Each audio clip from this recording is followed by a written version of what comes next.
Welcome to today's deep dive. I want you to imagine a career path for a second. Try to picture a resume that bounces from being a president's secretary in London during the 1980s. Right, which is already a pretty specific starting point. Exactly. Yeah. But then it goes from that to becoming an innovator in the Hawaiian wedding industry, and then finally transforming into a champion of international cultural exchange back in Japan. It really does read like someone hitting the reset button every few years. But when you look closer at the actual mechanics of those transitions, you start to see how all of those seemingly disconnected experiences built a highly specific operational toolkit. Yeah, and our mission today is to explore the fascinating life and honestly incredibly varied career of Kazumi Miyazaki. We're going to focus heavily on his leadership of an organization called Global Community, his creation of the International Red and White Singing Contest, and the vast student volunteer programs he built basically from the ground up. To do this, we are drawing on a really unique stack of sources today. We've got a mix of Miyazaki's personal resumes, detailed chronological work histories, the official websites for his various organizations, and an article he published that outlines his very specific, And highly politically charged. yes, highly politically charged historical perspectives. Which actually brings up a crucial note for you listening before we dive into the timeline here. Because these sources contain highly specific political and historical claims regarding Japan's history, we want to make our approach completely transparent right from the start. We have to. Right. We're going to impartially report on all the content in front of us. We are not taking any sides, and we are absolutely not endorsing the historical or political views presented in these documents. Our job today is strictly to analyze the material exactly as it was written. We want to understand the framework of what drives Miyazaki, what his underlying motivations are. And to do that effectively, we have to look objectively at what he himself has published regarding his worldview. So, to really understand his current international initiatives, these massive singing contests and volunteer networks, we have to start with how his highly unconventional early life laid the groundwork. Because he didn't exactly take the traditional route. No, not at all. Born in December of 1962, Miyazaki graduated from Tenri High School. But instead of jumping right onto a traditional Japanese corporate track, in 1980, at just 18 years old, he packed up and went on a working holiday to Australia. The timeline and the location are both crucial here. Stepping into a completely new culture at 18 is transformative on its own, but the most impactful moments detailed in his history weren't necessarily about Australian culture. They were about the other international youth he met there. Exactly. In Australia, the 18-year-old Miyazaki befriended a Lebanese refugee of the exact same age. I really want you to put yourself in those shoes for a second. You're 18, you're just figuring out what you want to do with your life, and you become friends with a kid your own age who had literally just fled a war zone. Miyazaki wrote that he was completely shocked by the depth of this young man's political and religious knowledge. This wasn't just, casual conversation. This refugee had an intense, singular desire to study at a university specifically so he could one day return and defend his country. For a teenager from a relatively insulated environment, that is a stark wake-up call about the deep existential struggles people faced outside of Japan. And that wake-up call is followed by another massive impact just a couple of years later. At age 20, he is studying at the Kensington Business School in London. He makes an Iranian friend there who eventually has to return home because of military conscription. And while Miyazaki was still studying in London, he received the devastating news that this friend had died in the war. He didn't just hear about it from afar either. The documents note that Miyazaki actually had to gather his friend's belongings in London and send them back to the grieving family in Iran. Yeah. These aren't just sad anecdotes. These encounters built a foundational, deep-seated empathy in him. He was seeing the harsh, fatal realities of global conflict up close, entirely through the eyes of his peers. You don't just shake something like that off. So he has these profound, heavy international experiences in his late teens and early 20s, but he still has to make a living and get through school.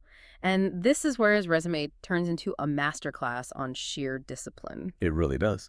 To pay for his schooling, he was selling English educational materials for a company called Eichi Kyoiku and simultaneously working nights as a waiter at the Osaka Royal Hotel. It is an intense grind. He's managing a hotel floor at night while doing direct sales by day.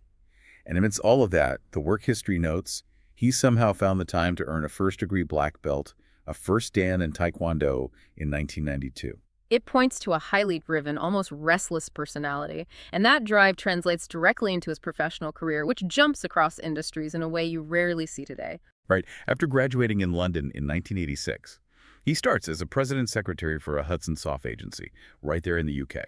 We are talking about the classic video game company during the absolute golden age of Japanese gaming, and he is handling administrative logistics in Europe. Then he returns to Japan in 1988 and pivots entirely to become a programmer and assistant to the president at a company called Able International. A few years later, in 1991, he moves abroad again. This time, he heads to Busan, South Korea, to work as a Japanese teacher at an international exchange language school. So we have administration, coding, and language education all packed into about 5 years. But in 1992, he joins a company called Fukukuya as their overseas sales manager, specifically handling Hawaiian and Australian weddings. And he essentially revolutionizes the Hawaiian destination wedding industry. This is where we start seeing him extract universal business frameworks. Because before this, destination weddings were likely incredibly fragmented. You had to book the venue, find a local dress shop, hire a caterer, all separately and often across a massive language barrier. Miyazaki realized that culture isn't just an aesthetic, it's a scalable product. By standardizing the Hawaiian wedding, he created an entirely new operational model. He educated coordinators to handle the entire package, from the ceremony itself to the domestic party afterwards, all the way down to arranging the dresses. But he didn't just streamline the logistics, he actually introduced hula dancing into the wedding ceremonies, and he secured the official backing of the Hawaii Tourism Authority to do it. Which is huge. Securing government backing isn't just a nice touch, it's a structural moat for a business. He wasn't just selling a ceremony, he was selling accessible, officially sanctioned cultural immersion. And the business result of that innovation is staggering. By integrating agency sales and standardizing this cultural package, he increased the number of weddings they handled tenfold in just a single year. Scaling a business 10 times over in 12 months is a massive validation of his framework. He figured out how to package a cultural experience, get official backing, and sell it effectively. He takes those operational skills and moves into real estate IT in 1999 with Denkai Systems. You have to remember what real estate was like in 1999. The internet was still in its infancy for property listings, meaning agencies were doing triple the manual data entry for every single apartment. They had to type it up for a physical magazine, type it again for window flyers, and type it a third time for early web portals. So Miyazaki develops a system that allows real estate information to be published to magazines, flyers, and the web simultaneously. It was essentially an early form of a centralized content management system, or CMS. It drastically reduced the manual labor of inputting data, and as a result, quadrupled their monthly sales. From packaging Hawaiian weddings to building centralized real estate software. And then the final piece of his corporate toolkit falls into place in 2005. He joins a company called Sensup-is as an executive for their foreign human resources business. Here, he launches media platforms specifically designed to connect corporate HR departments with foreign communities living in Japan. Look at the sheer utility of the skills he has assembled over 2 decades. He has the deep international empathy from his youth in London and Australia. He knows how to package and scale cultural events from his time in the wedding industry. He knows how to build efficient, centralized information systems from his IT days. And he knows how to connect Japanese corporations with foreign talent from his HR days. Which perfectly positioned him for his next big leap.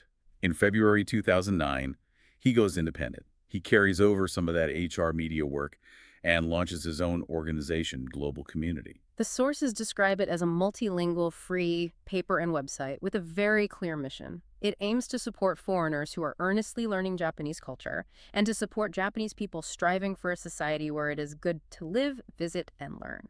Having a mission statement is great, but executing it requires actual leverage.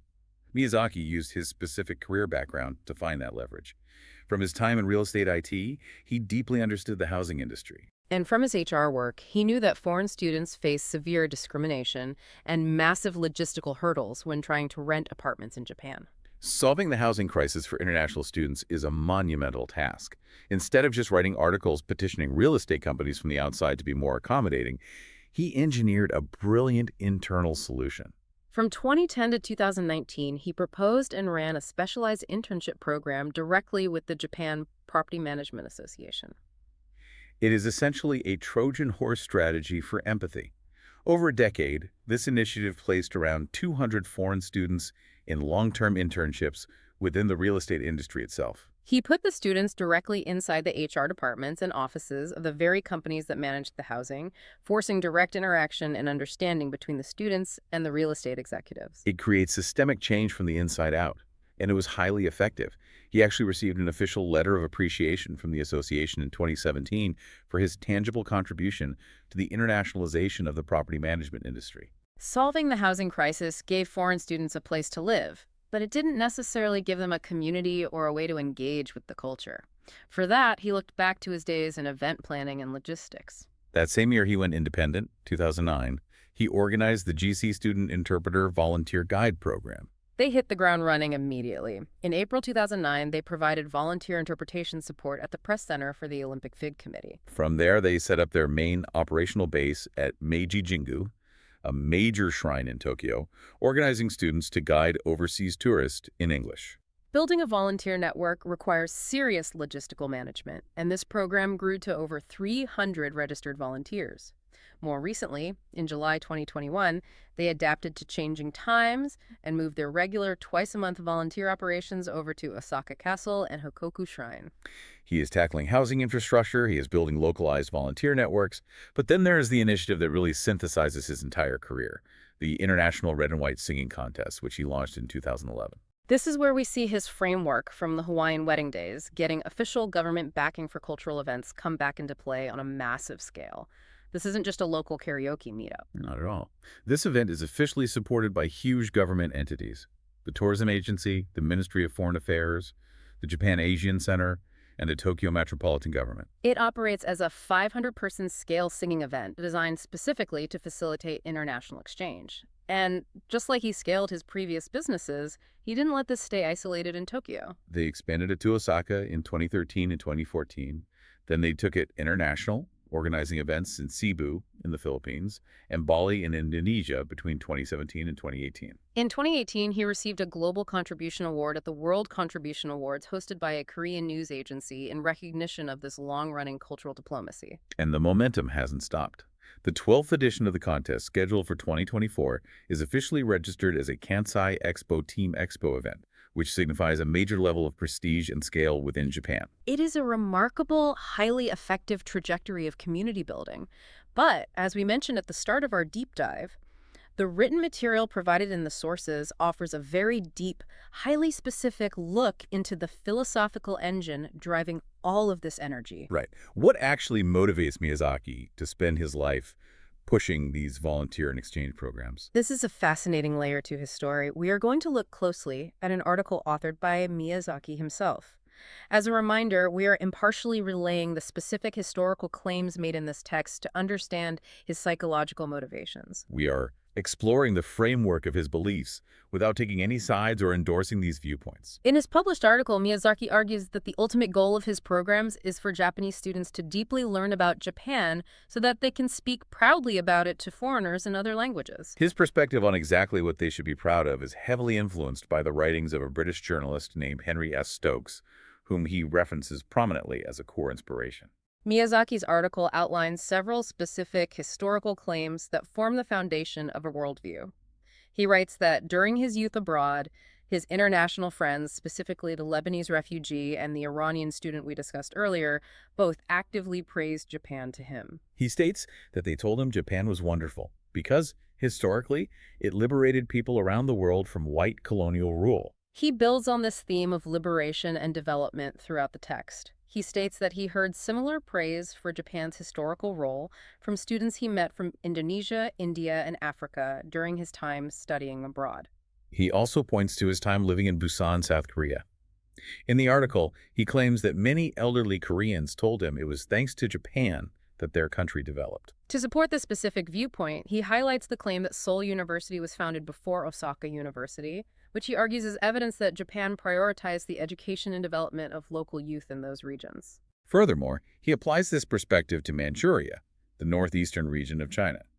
He claims that Japan developed the region by building essential railways and industries, which he argues directly enriched the lives of the local populations there. Beyond regional infrastructure, his writings also highlight global diplomacy. He asserts that Japan was the first country in the world to officially propose the elimination of racial discrimination on the international stage. Finally, he claims that despite Japan's wartime alliance with Nazi Germany, the Japanese people fundamentally opposed the exclusion of Jewish people and actively protected their human rights worldwide during the conflict. When you synthesize these claims, you start to understand the internal friction that drove him to action. Miyazaki writes that when he was younger, living in the UK and Australia, he felt incredibly uncomfortable on their respective victory days. He felt a profound sense of shame as a Japanese citizen because, in his view, Japanese educational institutions did not teach these wonderful achievements of his ancestors. He felt the education system left young people with only a narrative of having done bad things to countries like Korea and China. This creates a fascinating paradox that defines his life's work. You have a man utilizing highly progressive globalist tools, international community building, foreign student internships, cross-cultural singing contest to propagate a very specific traditionalist and revisionist view of Japanese history. He explicitly states in the article that the entire functional purpose of the International Red and White Singing Contest and the student volunteer activities is for young people to study this specific version of history. He wants these Japanese students to interact with people from various countries while armed with this historical framing. He believes that by proudly articulating this specific viewpoint, they will build strong character for the international stage, secure good jobs, and make global friends based on a foundation of national pride. It provides a remarkably clear, documented link between his internal ideology and his external organizational success. If we connect the threads of everything we've unpacked today, you see a truly unbroken chain of cause, effect, and application. You really do. It starts with an 18-year-old having his eyes open to the brutal realities of global politics by a refugee. You watch him grind through administrative and tech jobs, eventually becoming a highly savvy businessman who can take an abstract idea like hula dancing at a wedding and turn it into a massively profitable, officially sanctioned operational machine. And then, instead of just staying in the corporate world, he takes those exact skills, event standardization, early internet CMS development, HR networking, and applies them to his deep-seated personal philosophy. He builds structural, tangible platforms like the global community internships and the singing contest to foster cross-cultural interaction, driven entirely by his desire to share his specific historical ideals. It is a powerful takeaway regarding the sheer utility of a diverse resume. It shows the impact of taking career skills that might seem completely unrelated at the time and eventually focusing all of them like a laser beam onto a personal cause. He didn't leave his business acumen at the door when he started doing nonprofit and volunteer work. He used it as the absolute engine for his community platforms. Which leaves us with a fascinating final question to ponder. Miyazaki used his varied corporate background to build platforms for cultural exchange, driven by his deeply personal and specific views of history. If you were to take the diverse, seemingly disconnected skills you have gathered in your own career to build the community platform today, what specific core belief would drive you?